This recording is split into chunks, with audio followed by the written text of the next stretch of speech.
Hello everyone and welcome to Coding Cart. So in this session we will try to understand one very simple problem. So you can see here the problem name is Hera-Fairy. So let me first explain this problem in a simple way what they are saying. So here we will be given two values, suppose n1 and n2. What we have to do here, we have to first calculate the factorial of these two numbers. Suppose we have calculated factorial as f1 and f2. Now what we have to do here, we have to return the GCD of these two numbers, calculated factorials. We have to calculate the GCD for this f1 and f2. So this is the problem. We have to just return the GCD of this f1 and f2.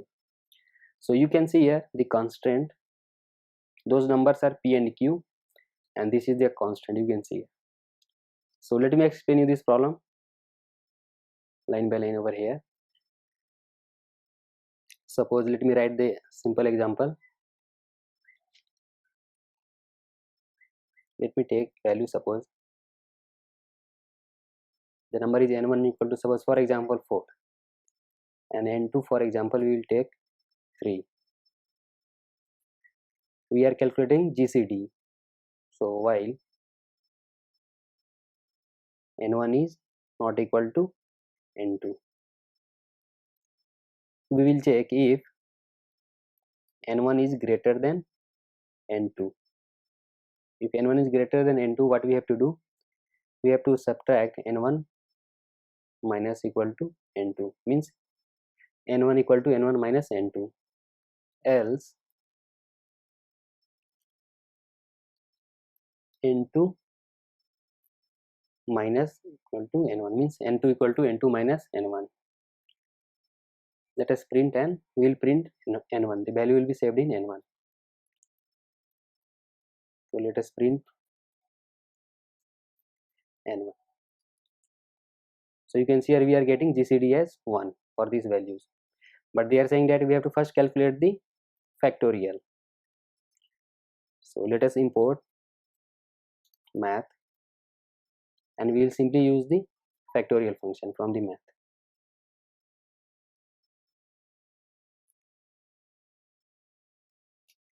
So math dot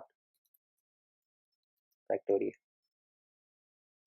For suppose I am calculating factorial for suppose n1 and saving this in, suppose again I am saving this in n1, and n2 equal to, let us copy and paste.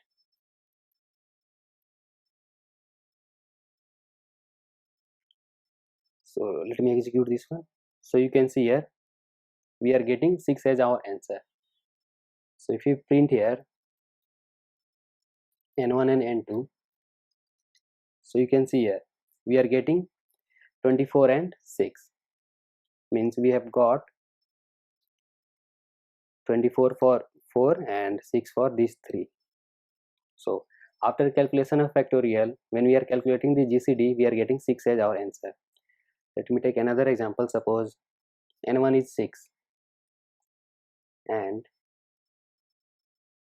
n2 is suppose 7. So here you will see, for example, initially we have taken, for sample we have taken, for 3 we got 6, and for 4 we have got 24. Now we are taking n1 as 6 and n2 as 7. So let us execute this one. So you can see here for 6 the factorial is 720, and for 7 the factorial is 5040, and after calculating the GCD we are getting 720 as our answer. So if you see here, we got here how much? 720, and here we got 5040. So if you see here,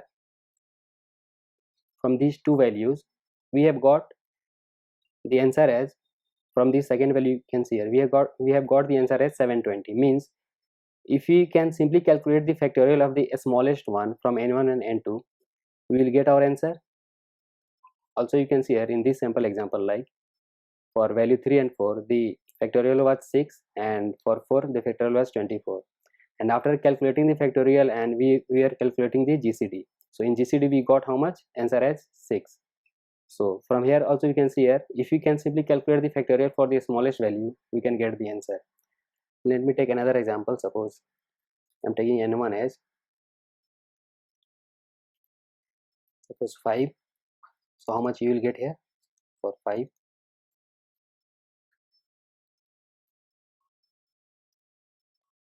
And n2 equal to suppose 6. We save our answer here. Let us execute and see. So you can see here, for n1 we have got how much? 120. Factorial for 5 is 120, and for 6 it is 720. And when we are calculating the GCD, we are getting answer as 120. Means if you can simply calculate the GCD, means if you can simply calculate the factorial of the smallest one, we can get the answer. No need to calculate all the factorial and then we need to check for the GCD and all. We can simply calculate the factorial of the minimum among both n1 and n2.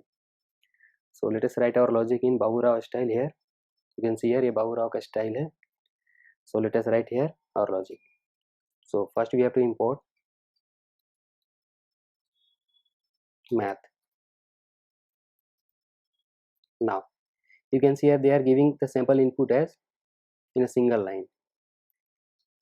So we'll simply take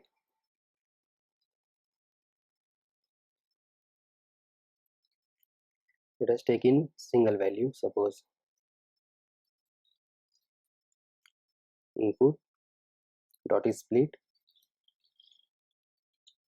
Now we'll simply map it into an integer type.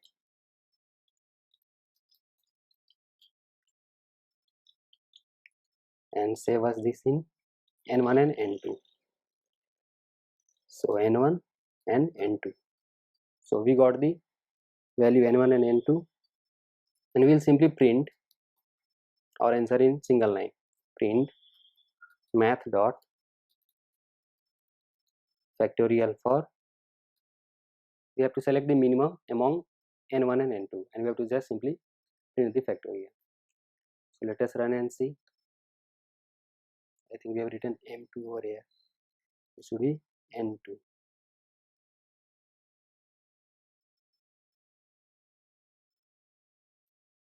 So it is passing the test case. Let us submit this code.